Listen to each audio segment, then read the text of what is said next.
So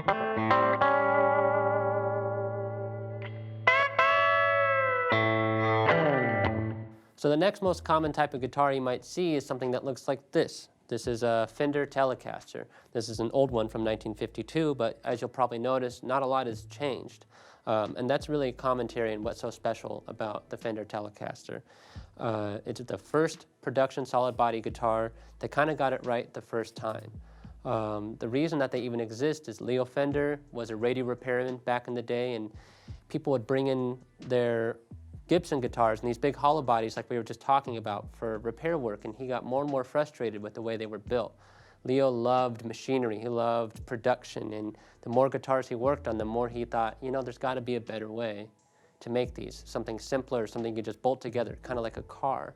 If a part wears out, you could just take it off and replace it, and that was something you couldn't do with electric guitars at the time. These hollow bodies, they were just glued together and not very easy to work on or maintain. So that led to Leo starting Fender with a guy named Doc Kaufman, and then Fender became a huge company, but it all started with this, the Fender Telecaster.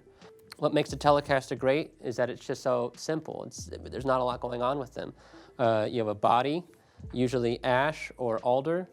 You have a maple neck, sometimes with a rosewood fingerboard, but that neck is just bolted on to the body. And this was a huge design element that no one had done before, a bolt-on neck.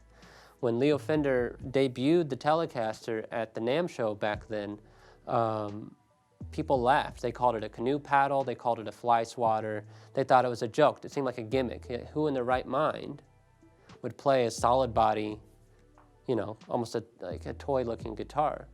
But as Gibson found out, more and more of their players were switching over to these modern solid body guitars. They were easier to travel with, they were lighter, they had a brighter, clearer sound, and they were just an all-around better and more practical instrument. And it really started the race and kind of jump-started the entire world that is electric solid body guitars as we know it. It all started right here with the Fender Telecaster. So if you look at a Telecaster, what do we got going on? There's a pickguard, of course. You have two pickups, a neck pickup and a bridge pickup, volume and tone control, and a selector switch. That kind of changed over the years what it did, but nowadays we all know these just as a neck position, both pickups, bridge position. And otherwise, you have a maple neck, a swamp ash or a alder body. The neck's bolted onto the body, and this kind of it. I mean, it's a simple guitar, and that's what makes it so special. These are the guitars of choice for so many legendary players. Ones you might not have heard of, like Danny Gatton or Roy Buchanan, legendary TELE players, or going way back to Jimmy Bryant and Speedy West. Those guys were hugely foundational in developing the future of electric Western swing and then modern rock and roll guitar. Someone you might be surprised to hear that played a Telecaster was Jimmy Page of Led Zeppelin. A lot of people associate him with the Les Paul, but in the studio on the early Zeppelin records and even the solo on Stairway to Heaven, that's all a Telecaster. And that's because, like a lot of session players at the time, Jimmy Page really admired the simplicity, he admired the sound, the bright cutting sound that these guitars have.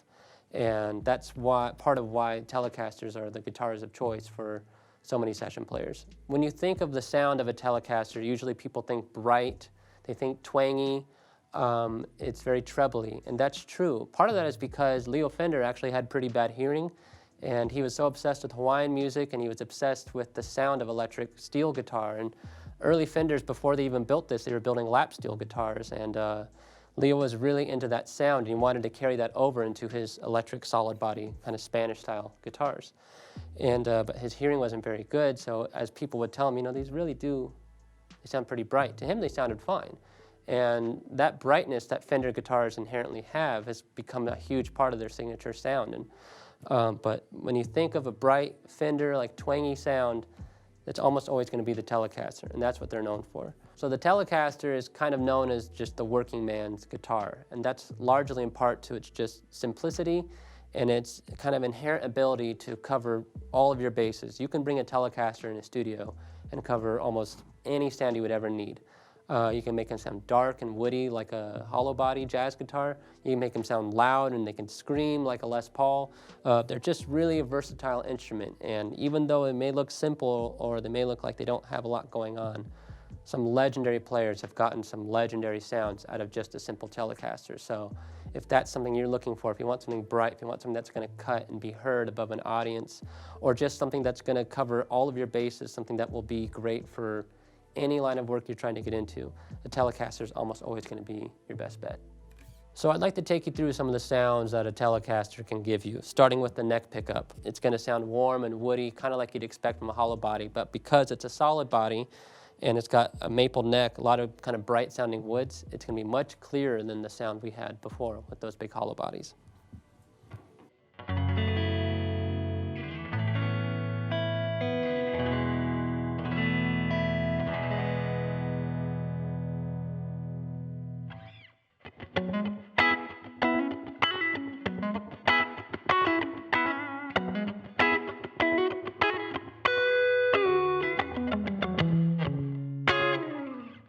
A big part of the Tele signature sound is this bridge pickup.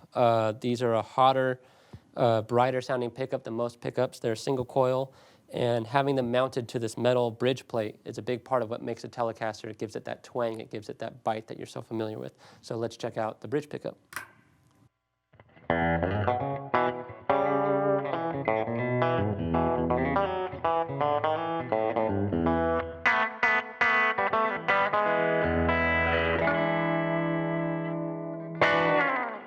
Lastly, both pickups together. This is a sound that you'll hear in a lot of funk records. It's a sound you'll hear on a lot of rhythm guitar tracks. The warmth of the neck pickup combined with the bite of the bridge pickup is just a nice middle ground to fill out kind of the middle section of a song.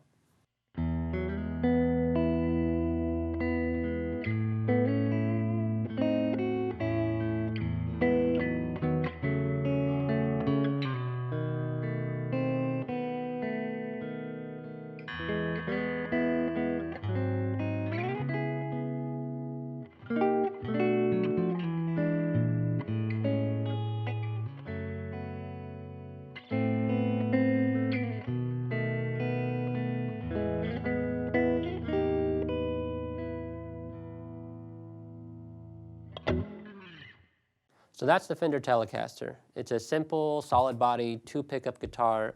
They're played on so many recordings because they are so versatile, even with their simple appointments. There's vintage ones, of course, there's boutique ones, there's a lot out there, but just like any great guitar, there's lots of deals to be had on new modern ones that really do sound and play like the old ones. Even just for example, this is a 2019 Fender Ventera Telecaster. 50s specs, I mean, look at them next to each other. It really is a testament to what's so special about this guitar, and that same brass saddles, same 2 pickups. I mean, there's nothing to change. That's what's so special. It's the perfect guitar. You could do it all. Yeah, check it out, Fender Telecaster. If you're interested in taking your guitar playing to the next level, check out Pickup Music. We have hundreds of lessons from the world's top guitar players. It's the best way to get to the next level, especially if you're an intermediate player. There's a 14-day free trial, so you can start free, try it out, and let us know what you think.